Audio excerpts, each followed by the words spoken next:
আলা বিযিক্রিল্লাহি তাতমাইন্নুল কুলুব। টুপি ময়লা হয়ে গেলে পরিষ্কারের যন্ত্র আছে না নাই?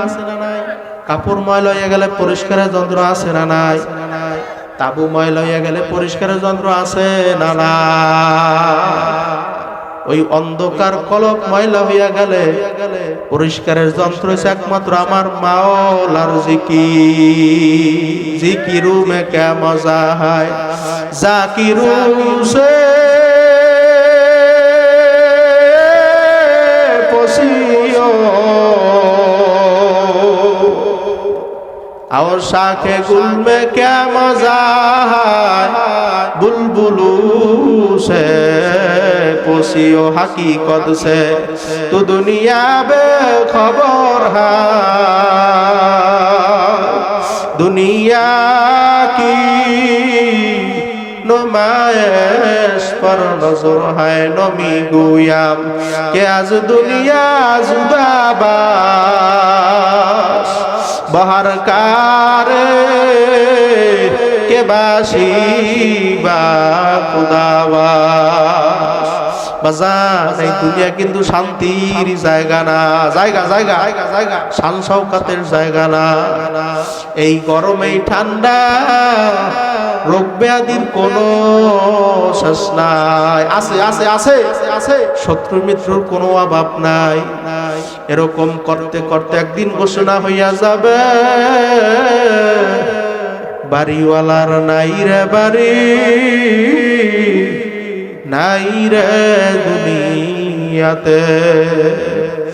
কেউ দৌড়ইবে খন্তা কোদাল দিয়া কবর করার জন্য, কেউ দৌড়ইবে বাঁশ ধারে বাঁশ কাটার জন্য, কেউ দৌড়ইবে বড়ই পাতা দিয়া গরম পানি করার জন্য,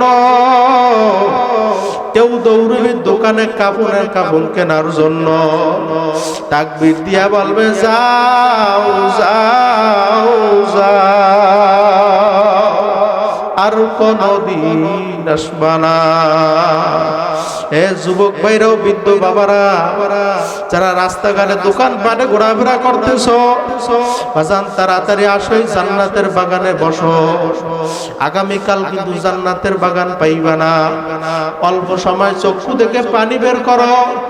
মামবাকা মিন খশিয়াতিল্লাহ হারামাল্লাহু তিলকাল আইন আলান্না। যেই চক্ষু আমার মাওলার ভয়, আমার জাহান্নামের ভয়, আমার কবরের ভয়, আমার মিজানের ভয়, আমার পুলসিরাতের ভয় কাঁদবে, আমার মাওলা ঘোষণা কইরা দিছে ওই চক্ষু আমি আমার জাহান্নামের আগুনে ফালাইতে পারবো না। এ যুবক ভাইরা সবাই চক্ষুরা বন্ধ করো। বাজান মরা কিন্তু লাগবে। যদি এক ফোঁটা পানি বের করতে পারো, আমার মাওলা তোর জন্য জাহান্নাম হারাম কইরা দেবে। মাওলার কবরের ভিতরে রওনা করছো, বাজার কোন দুনিয়ার পাগল হইছ? আজকে একটা পরীক্ষা দিব, যদি বাড়িতে যাইয়া করতে পারে এই মাহফিল আল্লাহর দরবারে সার্থক হইয়া যাইবে রে বাজার। আজকে যাই স্ত্রীকে বলবেন, ও আমাদের আদরের স্ত্রী, এত কষ্ট কইরা হালালকে হালাল বলি নাই, হারামকে হারাম বলি নাই, নিজে না খাইয়া তোমাদেরকে আমি খাওয়াইছি, খাওয়ান কি খাওয়ান না? নিজে রোদ্রের ভিতরে কাজ কইরা কামাই কইরা তোদেরকে আমি খাওয়াইছি। স্ত্রী মৃত্যুর পরে গুনার ভাগ নেবা? বলবে না না না না, আমরা গুনার ভাগ নিতে পারব না। ছেলের কাছে জিজ্ঞেস করবেন, ছেলে বলবে না না না, আমরা গুনার ভাগ নিতে পারব না। মেয়ের কাছে জিজ্ঞেস করবেন, একই উত্তর। বাজান কোন দুনিয়ার পাগল হইছো, কার জন্য কামাই করো? মৃত্যুর পরে ছেলে ডাক দিয়া বলবে, মাগো আমার বাবার মরা লাশ আমি একা পাহারা দিতে পারব না। স্ত্রী ডাক দিয়ে বলবো, সন্তানেরা কাছের থেকে যাইও না, যাইও না, যাইও না, যাইও না। তোমার বাবার মরা লাশ আমি একা পাহারা দিতে পারবো না। এ যুবক ভাইরা সবাই চক্ষুরা বন্ধ কইরা মুরাকাবা কইরা বসো। মন রে বুঝাও রে মন, কি নিয়া মাওলার কবরের ভিতরে রওনা করছো?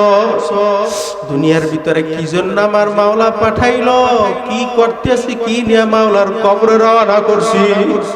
বাজান সবার পায়ে হাত ধইরা বলি, সবাই চোখ থেকে এক ফোঁটা পানি বের করো আর মন রে বুঝাও রে মন, আমি জীবনে অনেক গুনাহ করছি, আমার গুনার কথা আমার মায় জানে না, আমার বাবাই জানে না, জোরের ভাই জানে না, বন্ধু জানে না, বান্ধবও জানে না, একমাত্র জানে কেডা?